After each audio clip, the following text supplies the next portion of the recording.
no sé si alguien ha escuchado de Otoniel, un poco. ¿Sí? Bueno, es una historia interesante, ¿cierto? Porque trata eh, después de que murió Josué y Caleb, bueno, iban pasando Josué y Caleb, estábamos viendo sobre pasan y llegan al periodo de los primeros jueces, y es ahí donde nosotros encontramos a este personaje, que hoy día lo vamos a ver más como un testigo de la esperanza de Dios en los tiempos malos. ¿Y por qué? Porque el pueblo de Dios, el pueblo de Israel, había estado en un proceso de vida, un proceso largo, a veces que pasaban en procesos muy cercanos al Señor y a veces muy alejados de Dios. Entonces era como de altos y bajos. No sé si a ustedes, a vosotros, le ha pasado, habéis pasado eso, de tener esa relación con Dios, a veces como que está muy bien y a veces como que uno ni lo siente, uno sabe que está con Él, incluso uno se aleja de Él. Y así que hoy día el objetivo de este tema es que nosotros podamos ver alrededor, ¿no es cierto? Podamos vernos a nosotros y que veamos cuán necesitamos estamos de Dios. Porque hemos sido muchas veces desleales a Él. Así, al igual que el pueblo de Dios, nosotros también hemos sido desleales.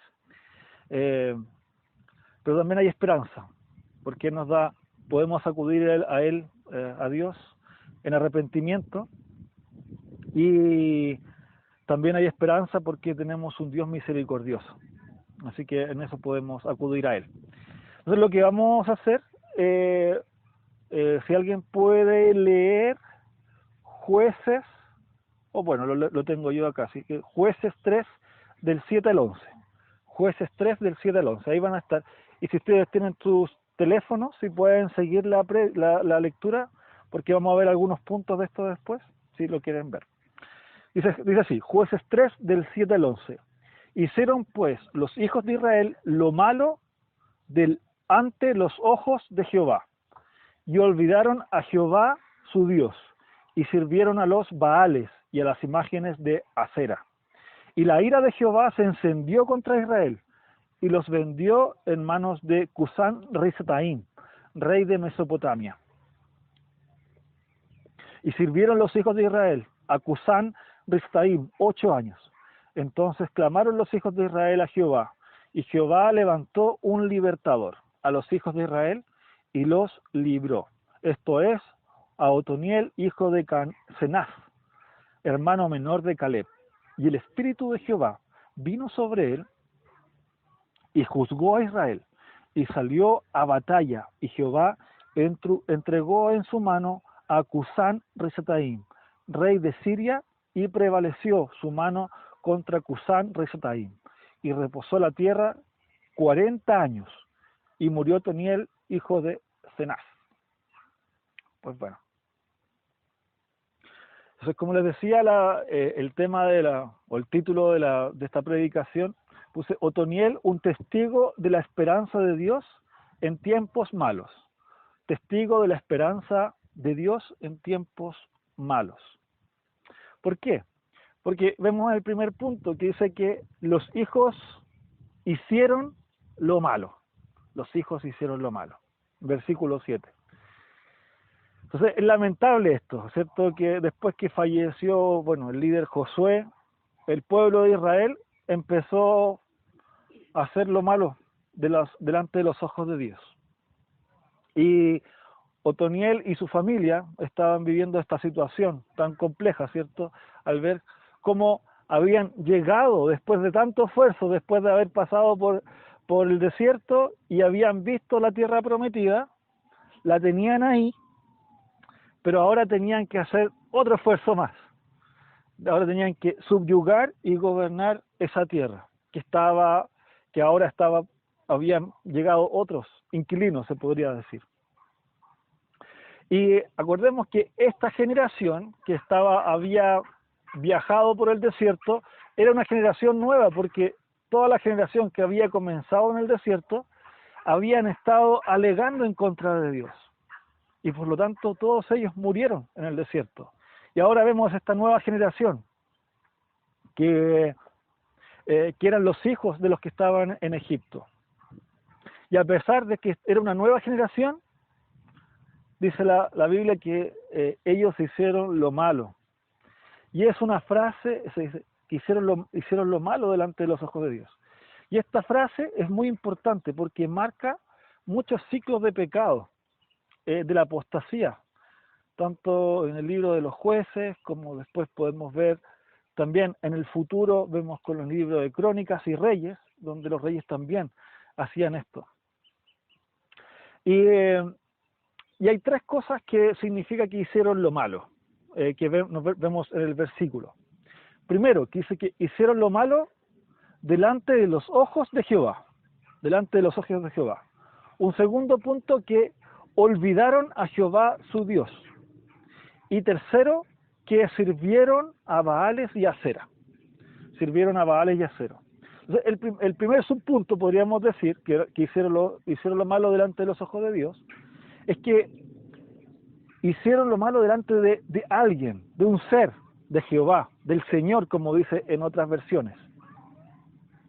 Y eso, como les decía, esta expresión se repite bastantes veces, y es importante relacionar que está delante de Jehová, del Señor, porque el Señor, Dios, es la referencia y el estándar de lo bueno y lo malo. No hay otro ser que pueda dar esa referencia. Muchas veces nosotros queremos ser el estándar, decir yo soy el bueno, lo malo, yo tengo mi verdad y no. Entonces cada uno se hace su propio estándar. Pero acá en la palabra nos está mencionando que el mayor estándar es Dios mismo y que Él se colocó como esa referencia. Y también al decir que Dios, que el Señor está observando, nos está diciendo que Jehová, el Señor, es alguien, un ser que observa, que no está impávido, que no es una figura, a diferencia de los otros dioses. No es un ídolo creado por las manos de hombres, no es una figurita que estaba ahí, sino más bien es un ser, y es el ser creador, quien hace actividades, quien está presente. Y de ahí vamos al segundo subpunto, que dice que olvidaron a Jehová su Dios. Olvidaron a Jehová su Dios. Esta generación, ¿cierto?, que había nacido, ¿cierto?, en el desierto, que estaba viajando para ir a la tierra prometida, se nos dice que había olvidado. Y esa palabra olvidar tiene que ver con un sinónimo que perder el conocimiento, no saber, habían olvidado, que tenían el conocimiento y ahora lo perdieron, pero también puede ser traducido por estar ausente, o sea, dejar ausente a esa persona, o estar ajeno de. Entonces lo que significa que esta generación no estaba considerando a Jehová como su Señor. Sabía que existía, sabía que hay un Dios, pero no lo estaba considerando en su vida. No lo estaban considerando sobre todo como Dios, como el Señor, como el gobernador, como el creador del mundo, como el creador de ellos. Entonces estaban viviendo como si Jehová, como si el Señor no fuera Dios. ¿Cierto? Esto es lamentable. Probablemente pasó, ¿cierto? Sabemos que la generación anterior se había alejado de Dios, había criticado a Dios, por lo tanto quizás ellos no le enseñaron a sus hijos, con su vida o con palabras, sobre quién era Jehová, cómo tenerlo como Dios. Y esto nos muestra que hay una tendencia en los seres humanos. Imagínense, si el pueblo de Dios tiende a olvidar al Señor como Dios, también los demás lo hacemos.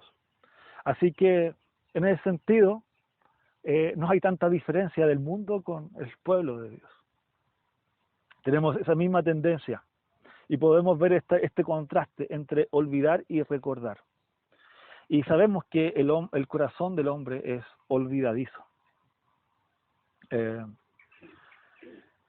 Y que sobre todo olvida quién es Dios, el carácter de Dios. Por lo tanto, ¿cierto? Cuando el pueblo estaba olvidando a Dios, significa que no estaba actuando conforme a lo que sabía. Sabía que había un Dios, sabía en cierta forma las características, pero era solamente de un conocimiento. Pero no había sido transformado por eso, no vivían por eso. Y es interesante porque nombra a Jehová. Jehová, y en otras palabras dice Señor, que viene de Yahweh, Yahvé, como, no, es una, bueno, ya lo habíamos visto ya como ese nombre, es un título, como el mismo se autorreferencia a sí mismo, que el Señor se muestra a sí mismo, entre otros nombres y entre otros títulos que Él se tiene, no es el único nombre que Él se autocoloca, se autorrevela. Pero esto significa que es el autoexistente, que nadie pudo haberlo hecho, nadie pudo haber hecho a Dios, el autoexistente, el que hizo lo demás, es el eterno, no hay otro como Él, no hay otro Dios, Él es el único Dios. No hay nadie antes y no tampoco habrá nadie después de Él. No hay nadie como Él. Eso es lo que estaba diciendo esta palabra, con este título, con este nombre. Y eso es lo que pasa, ¿cierto? Cuando este pueblo estaba olvidando a Jehová, estaba olvidando al Señor. Recordaban, sabían las cosas que sabían las características de Dios, sabían las características de esa persona, pero actuaban sin tomarlo en consideración. Y aquí yo, como ejemplo, por ejemplo, eso pasa a veces en nuestras familias también. Y me acordé de eso que en la casa, por ejemplo, o sea, si la esposa nos dice que tenemos que bajar la tapa del WC, ¿cierto? La esposa nos dice que tenemos que bajar la tapa del WC y nosotros no lo dejamos, no lo hacemos, ¿cierto? ¿Qué estamos haciendo? Y eso es lo que lo hemos conversado, sabemos que le molesta, y si nosotros lo dejamos arriba, quiere decir que nosotros nos estamos olvidando, actuamos como si la persona no existiera, como actuamos como si la persona, ¿cierto?, no le importara. Eso es uno de los ejemplos, ¿cierto? Pueden haber muchos. Pero en el caso del Señor, ¿cierto?, esto para Él es importante. Entonces, sabemos que es importante, en este caso para mi esposa, realizarlo, pero no la tomo en consideración. No es que yo no sepa de su existencia, no es que no estoy actuando como si ella no existiese o no sé nada de ella, de sus características, sino que no la estoy tomando en consideración. Y eso es lo que hizo el pueblo con el Señor, de olvidar. Olvidaron las verdades acerca de Dios. Perdieron el sentido de la realidad y de sus corazones.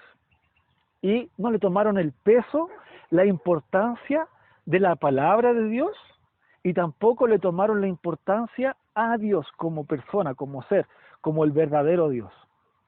Y es por eso que viene una consecuencia después de todo esto, que ahora sirvieron a los Baales y a Asera.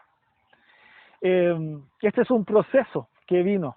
No es que pasó de un momento a otro que sirvieron a otros dioses, que se habían olvidado, ¿cierto? Porque primero vemos que no habían considerado a Dios como Jehová, después lo habían olvidado y ahora estaban adorando a Baales y a Asera. Los Baales eran un nombre a los cuales los semitas designaban al Dios de la naturaleza, y tenía que ver tanto de la fertilidad como de la tierra, como de las personas. Y es interesante porque la palabra Baal significa Señor, ¿cierto? Habíamos visto, no habían considerado a Jehová el Señor, a Dios como al Señor, ¿cierto? Y ahora estaban considerando, pusieron a otro, pusieron un reemplazo, ellos mismos lo crearon y pusieron algo más, que justamente también lo llamaron Señor, el amo. Eso es lo que significa Baales. Y Asera también, que estaban juntos, generalmente estaban juntos porque también eran los dioses de la fertilidad, pero también eran los cultos que eran eran cultos sexuales, eran cultos que relacionan con la maternidad. La mujer acera siempre había una mujer desnuda. Entonces, eh, debajo, porque ellos colocaban unos árboles y hacían sus eh, cosas paganas ahí, podríamos decir. Hacían sus actos en contra de Dios. Entonces se llegaron a desviar a tal punto de lo que Dios les había dicho. O sea, se desviaron completamente. Pero como les decía, no pasó de un momento a otro. Es también interesante estos contrastes que el texto nos señala, que ahora no estaban sirviendo a Dios, estaban sirviendo a los Baales, se estaban sometiendo a ellos bajo sus propias situaciones, ¿cierto? Estaban trabajando al servicio, se estaban colocando en servidumbre como esclavos a, a estos dioses. Es lamentable, ¿cierto? Como nosotros los seres humanos fácilmente nos desviamos, porque como somos seres adoradores, si nos estamos adorando al verdadero Dios, nos podemos adorar otras cosas. Y eso pasa con cualquier situación.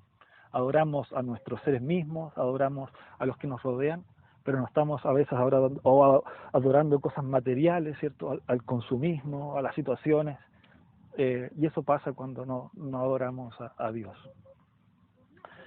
Y eso es lo que describe, ¿cierto? De cierta forma, la historia de la humanidad, en los cual el mundo tiende a adorar otras cosas. En cada tiempo hemos visto diferentes situaciones de adoración, no a Dios, porque se han olvidado de Dios. Nos hemos olvidado de Dios. Y no estamos trabajando por Él. Es interesante, por eso esta palabra servir, porque es una palabra activa que tenemos que hacer constantemente. No es que no nos dice quedémonos quietos sirviendo a Dios, no, o adorando a Dios. Es algo que es un trabajo, es un esfuerzo.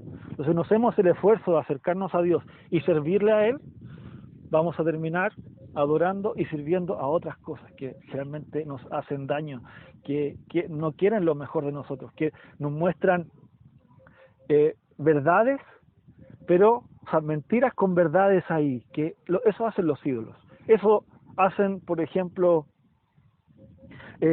todas estas cosas idolátricas, por ejemplo, los vicios. Son ídolos finalmente, porque consumen de nosotros, como que nos entregan algo bonito, pero finalmente consumen de nosotros. Eso hace las drogas, el alcohol y muchas cosas más, ¿cierto? El azúcar dicen que también hace lo mismo. Entonces, esto es lo que pasó con esta gente del desierto, que había salido del desierto. Y entonces podemos ver, ¿cierto?, que el pueblo de Dios hizo lo malo delante de los ojos de Jehová. Y vimos esos 3 puntos. Pero viene la parte mejor, ¿cierto? No todo es malo. Lamentablemente hay que saber lo malo, hay que saber lo negativo, hay que saber el diagnóstico de la situación, de una enfermedad, para poder curarla, se podría decir. Y Dios es el que entrega, en este caso, la cura. Y Dios es el que entrega una respuesta. Y a veces viene una respuesta difícil. Y la respuesta de Dios, como ser vivo, como como el creador, ante la idolatría, dice que la respuesta de Dios en este caso fue encender su ira contra Israel. El ser más poderoso encendió la ira contra alguien. Si Dios enciende la ira contra alguien, nadie más lo puede sacar, porque vio que su pueblo se alejó. Pero esta ira no es descontrolada, vamos a ver, sino que es una ira también que va a ayudar al pueblo. Y es una característica del furor de Dios, porque Dios es un Dios celoso. No es como cualquier Dios, no es como cualquier, sino que Él es celoso. Sabe que Él es el único digno de ser adorado. Por lo tanto, por eso Él enciende su ira contra eso. Y de ahí que Dios vendió a los israelitas en manos de Cusán Risetaim, rey de Mesopotamia. Que esto, bueno, sabemos, ¿cierto?, es como el sureste más o menos de la región de Canaán. Y este rey vino para a tomarlo, ¿cierto? Y ahora no estaban sirviendo voluntariamente a alguien, sino que ahora tuvieron que servir obligatoriamente. Habían salido de la esclavitud de Egipto y ahora volvieron a la esclavitud de otro, porque se habían alejado de Dios. Y es ahí que Dios, se podría decir que Dios envía y Dios permite el abandono.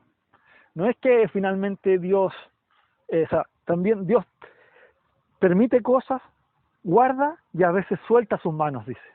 Y es ahí, dice, que los abandonó en su situación, en su vida. Y es por eso que les envía dificultades, problemas en los cuales ellos mismos se habían metido. Y el nombre de este rey es interesante, porque Cusán, Risetaim, ¿cierto? Cusán significa como doble maldad, como es malo, malo, es malo, malo. Entonces el rey malo, malo tomó al pueblo de Canaán. Así que, obviamente, ellos tuvieron que someterse a él. Y eso pasa, ¿cierto? Lamentablemente en algunas situaciones son culpa de nosotros, otras el Señor los permite, pero muchas veces sí pasa eso, que vivir estas situaciones. Como los niños lamentablemente tienen que pegarse para aprender, y nosotros somos igual. Y aquí el pueblo de Dios era igual. A veces le decimos, no te metas por ahí, no te metas por ahí, y el niño mete y se cae, ¿cierto? Y eso hacemos nosotros también. Y es así que también Dios nos permite, para que nosotros aprendamos. Vamos por ahí, nos dice, no te vayas por ahí, y Él permite que nosotros nos caigamos, lamentablemente. Pero eso también tiene una referencia positiva, porque gracias a esto, el pueblo, después de estar 8 años en servidumbre, empezaron a sufrir, empezaron a vivir cosas difíciles, las dificultades en las cuales ellos se habían metido, y se dieron cuenta que por sus fuerzas no podían subsistir, no podían vivir, estaban sufriendo. Y es ahí que vemos en el texto que el pueblo empieza a suplicar a Dios. Hay un contraste. Ahora recordaron a Dios en vez de olvidarlo. Así que vemos todo esto, un proceso y podríamos decir, una batalla de redención, en la que toda la salvación proviene del Señor. Entonces, repasando, primero vemos una recaída del pueblo, ¿cierto? Hicieron lo malo. Después viene una reprensión, el furor de Dios, ¿cierto? Se encendió, los abandonó, les envió un abandono, les permitió que un rey malvado tomara la situación sobre ellos. Pero ahora vemos el arrepentimiento, que dice que el pueblo en el versículo 9 que clamó al Señor. Y ese clamar está directamente asociado con ese sufrimiento. Y querer salir de ese estado es darse cuenta que no estoy en una situación buena, que no estoy mal. Y también está arrepentido, es dar la vuelta completamente a lo que yo estoy haciendo. No quiero más estar en esta situación. Y es por eso que suplica. Entonces, por lo tanto, es reconocer el estado personal, pero también reconocer el estado de Dios, que es Dios quien tiene el poder para sacarme de esa situación. Y es ahí que el Señor envió un rescate. Y es Dios, ¿cierto?, que en vez de este Dios todopoderoso que entrega libertad, se muestra en contraste con estos Baales, ¿cierto?, que llegan a la esclavitud. Y es ahí que envía a Otoniel, que era el yerno y el sobrino de Caleb. Y le dice que envía a un libertador. lo envía como libertador. Esa palabra libertador es muy importante, porque también esto nos hace después llevar a Cristo, que es el verdadero libertador, el verdadero, el único que nos puede sacar de esa condición pecaminosa. Entonces, para poder conocer la buena noticia de que existe un libertador, tenemos que saber de qué ese libertador nos va a sacar, de esa condición alejada de Dios, de esa situación idolátrica. Por lo tanto, terminando ya en la parte de la contextualización, sabemos que, les dije en un principio, que el objetivo de esta predicación es que nosotros poder vernos a nosotros, ver a nuestro alrededor, y decir, ¿cierto? Y reconocer que estamos necesitados del Señor, que hemos sido desleales a Dios, para que nosotros podamos acudir en arrepentimiento, primeramente, dándonos cuenta que necesitamos de Dios, suplicarle, pedirle, como arrodillarnos, ¿cierto? Si es necesario, y decir que Él es el único Dios, no hay como Él.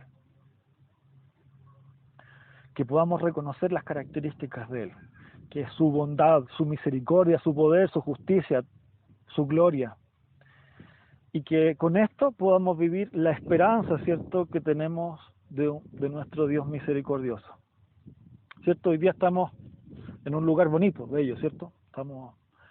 Uno puede ver los árboles, y esa fue también la figura que el pueblo de Israel llegó cuando vio la tierra de Canaán, porque decía, una tierra que fluye leche y miel, una tierra maravillosa, donde habían árboles, ¿cierto? Florecía el pasto, había muchos animales, dice, exageraban, ¿cierto? Como hablamos, que habían uvas en gran cantidad, y eso fue lo que vieron.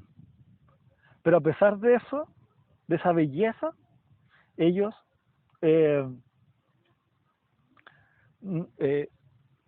no se habían acordado de Dios, dentro de esa belleza, no se recordaron del Creador. Y nuestra sociedad y nosotros mismos nos pasa en cierta forma lo mismo. Y como les decía, nosotros podemos vivir la esperanza en el Señor, podemos vivir la paz, que hemos sido salvados de esa situación.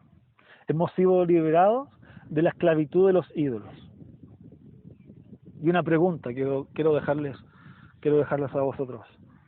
¿Qué harás para acordarte de disfrutar esta semana de la paz del Señor, de esa esperanza que nos entrega, de esa que nos sacó de los ídolos? Y si no lo hemos hecho, podemos pedírselo a Él, podemos clamar a Dios, podemos clamar en Jesucristo, porque Jehová levantó un libertador, ¿cierto?, que es el Señor Jesucristo, que es el libertador perfecto. Entonces, esa esperanza, esa tranquilidad, esa paz, está en Jesucristo, en una persona, está en un lugar, en un ser. Hay esperanza en Él. Entonces, durante estos procesos de altos y bajos, bajos y altos, altos y bajos, podemos acudir a nuestro Señor, porque es el único Dios. Así que oremos, ¿cierto? Démosle gracias al Señor por este día y reconozcamos al Señor Jesucristo como nuestro Dios. Padre Celestial, muchas gracias porque podemos aprender, Señor, de este texto tan maravilloso, que a veces suceden situaciones difíciles, que a veces nos hemos alejado de usted, nos acercamos, hemos vivido momentos buenos y difíciles, y pedimos, Padre Santo, que hoy día podamos reconocer a usted, reconocer al Señor Jesucristo como nuestro libertador, así como Otoniel fue un libertador, un tipo de Jesús. Ahora también podamos reconocer a Jesucristo como el único Señor, el único Dios, porque no hay nadie como usted. En el nombre de Él oramos, el gran libertador. Amén.